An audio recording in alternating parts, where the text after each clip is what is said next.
Bon, Elisabeth, vous êtes une gagnante, vous êtes une battante, mais il y a eu des moments forcément où tout ne fonctionnait pas, je parlais de votre vie professionnelle, comme vous le vouliez. Donc, quelle expérience marquante vous avez eue où là vous vous êtes dit, c'est dur quand même, mon choix.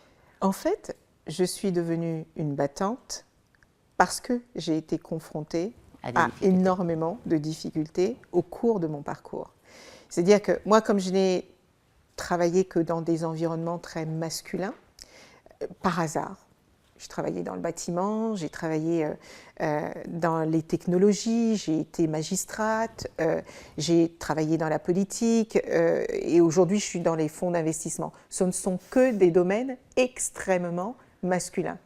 Donc être confronté à la compétitivité, à la compétition, à cette testostérone qu'on voit dans le monde de l'entreprise, parce que le leadership aujourd'hui, on le voit comme quelque chose de très dur, de très marqué, et quand on est une femme et qu'on arrive dans cet environnement-là, à moins que notre caractère ne soit déjà comme ça, on s'en prend plein la gueule. Et même avec la bonne posture que je suspecte vous avez pu avoir, ça a été compliqué d'être une femme. Bien sûr que ça a été compliqué d'être une femme, mais peut-être que c'était aussi compliqué d'être un homme.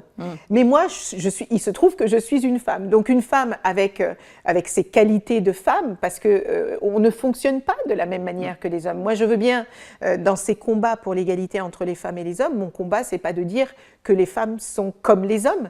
Les hommes ne sont pas comme les femmes et les femmes ne sont pas comme les hommes. Nous avons tous nos spécificités, notre caractère, notre façon d'être. J'ai vu des femmes très masculines comme j'ai vu des hommes très féminines.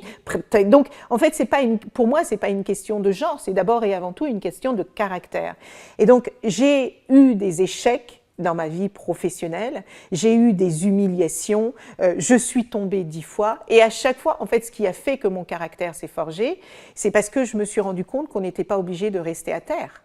Et ce qui m'a renforcée, c'est la capacité que j'ai découvert au fur et à mesure de mes échecs à me reconstruire, à rebondir, à recréer des écosystèmes, à recréer des business, etc., etc.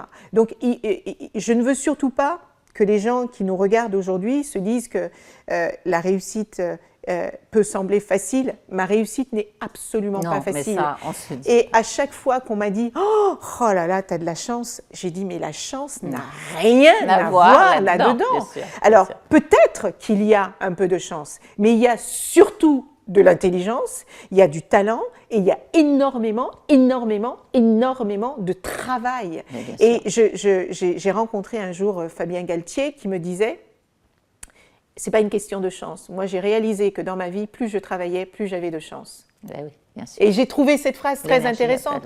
Et pour les gens qui se disent « Oui, mais il y a des gens qui ont plus de chance que d'autres », peut-être.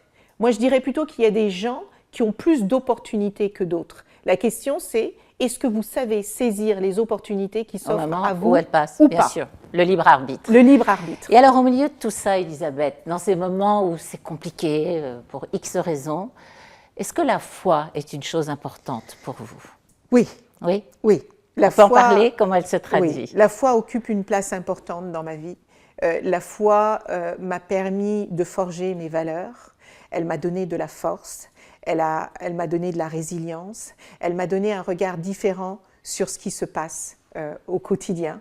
Elle me fait prendre conscience qu'il y a beaucoup plus de choses que nous ne savons pas que de choses que nous savons. Elle m'a fait prendre conscience qu'on ne choisissait pas ce qui nous arrivait dans la vie, mais que l'on choisit ce que l'on peut en faire. Et puis, il y a cette foi personnelle, et puis il y a ma foi dans l'humanité. Malgré toutes les difficultés, toutes les horreurs que j'ai pu voir, j'ai une foi profonde dans l'humanité et dans la capacité des êtres humains à surmonter les défis, les obstacles, à faire du bien. Moi, je crois dans les valeurs de liberté, d'égalité, de fraternité. Je pense que ce libre arbitre dont vous parliez tout à l'heure, je ne peux pas le détacher de la foi, parce que je crois que nous avons tous la capacité de choisir ce que nous faisons, avec ce que nous avons. Et c'est vrai que c'est dans les épreuves, et accompagné ou pas de cette foi, qu'on va se surprendre soi-même, qu'on va réussir à... Quelquefois, on peut penser que quelque chose est insurmontable, et finalement, quand l'épreuve arrive, eh ben, on a des forces insoupçonnées et on y va, et on avance. Parce que c'est ça où le déclin total, et ça c'était... Dans la foi qui est la mienne, il y a une phrase qui dit « Dieu ne nous envoie pas d'épreuves que nous ne soyons pas capables de surmonter ». Ah, c'est une très belle phrase. Ça. Et vous avez réussi en tant que mère à partager toutes vos valeurs à vos enfants Je transmets à mes filles que j'aime profondément. Ce sont les... J'imagine. Elles ont... Je ne sais pas si elles savent combien elles ont été les piliers de tous mes engagements. Mais vous avez dû leur dire. Je leur dis, mais je ne sais pas si je leur dis suffisamment bien. C'est-à-dire que tous les parents font les choses pour leurs enfants. Moi, les combats que j'ai toujours menés en tant que femme noire, issue de toutes les diversités possibles et imaginables, je veux que la vie de mes filles soit meilleure que la mienne. Je veux qu'elles soient confrontées à moins de difficultés que celles auxquelles moi j'ai été confrontée.